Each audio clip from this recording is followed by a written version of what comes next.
Alam niyo mo mga kababayan, sa ating bansa, minsan wala tayong magawa, minsan kumakalikot tayo ng mga cellphone natin o nanonood sa Facebook, YouTube. Alam niyo, sa nangyayaring ito, para ikaw ay malibang, minsan sa paglilibang mo, nadadala ka sa emosyon. At minsan, hindi mo nasusuri yung pinapanood mo ba sa Facebook, sa YouTube, o sa kahit saan na mga posting ng mga vlogger. Minsan naliligaw ka na landas. Kagaya na lamang nito, itong ginagawa ni Banat Bay, akala natin lahat totoong sinasabi. Pero kung iisipin natin at susuriin mabuti, mayroon siyang pinoprotektahan. At yung kanyang pinoprotektahan, yung dating administrasyon. Sino po ba yun? Na dati namin pinaglilingkuran, na si dating Pangulong Rodrigo Duterte. Kalakip nung pagkakakulong kay dating Pangulong Duterte, mula nun hanggang ngayon sa lukuyan, walang ginawa itong si Byron. Kung hindi umatake ng umatake, maglabas ng mga fake news. At kung kailangan ng pruweba, tignan mo yung account niya.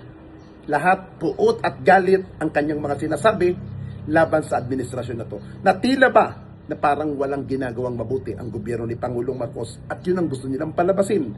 Magmukhang masama ang gobyerno ni Pangulong Marcos. Ako sinasabi ko, hindi man perpekto ang gobyerno ni Pangulong Marcos, pero unti-unting kumikilos at gumagana para sa pakinabangan ng mas nakakarami. Bago tayo mapaniwala ng isang politika vlogger, tignan natin ano ba ang motibo ng mga sinasabi. Ito ba'y may katotohanan o ito'y gawa-gawa para lamang pagtakpan kung sino man personalidad na pinoprotektahan niya. Kagaya mo, Banat Bay, wala kang nakikita na masama. Kung hindi, puro negatibo ang ginagawa mo laban sa gobyernong kasalukuyan na to para pagtakpan ang iyong mga boss. The President himself, BBM, sabi niya may makukulong. Walang nakulong. Yung kinulong, wala pang kinalaman. Kinulong lang kasi yung mga anak sinuportahan si BP Sara Duterte. The rest, wala. Nga. Doon pala mabibwisit na taong bayan. Kasi ang tindi ng issue ng flood control. Bilyon na every day nawawala sa gobyerno. And yet, wala ni isang nakukulong na tunay na kaalyado nila. Ano nangyari? Ang nakukulong lahat ng lumalaban sa kanila. Sabi nga ni Kiko Barsaga, ni Congressman Miao Barsaga, abay nauna pa siyang nakulong kaysa doon sa mga congressman na kontraktor na nabuking na may mga kickback. Sa mga huling vlog ni Banat Bay, pilit niyang itinatanim sa isipan ng publiko ang naratibong ang hustisya sa Pilipinas ay para lamang sa mga kaalyansa ng gobyerno. Ayon sa kanya, mabilis pa sa alas 4 ang pagpapakulong sa mga kritiko habang absuelto ang mga kakampi. Subalit, kung susuriin ang kasaysayan at ang mga kasalukuyang kaganapan, malinaw na ang linyang ito ay isang anyo ng mind of condition upang pagtakpan ang mga dumi ng nakaraan administrasyon.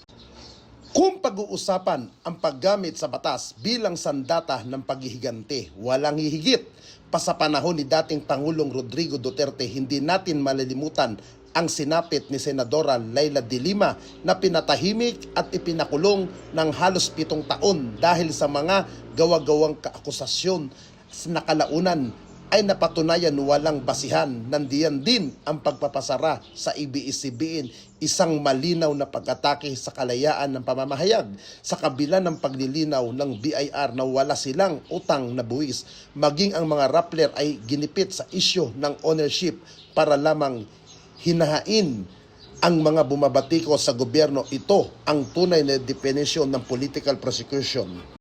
Pilit ginagamit ni Banat Bay ang warrant labang kay Kiko Barsaga bilang ebidensya ng minadaling kaso. Ngunit dapat natin linawin na si Barsaga ay lumalabag sa batas. Ang kasong libel ay isinampa ng isang pribadong individual, hindi ng Estado, para supilin ang politika.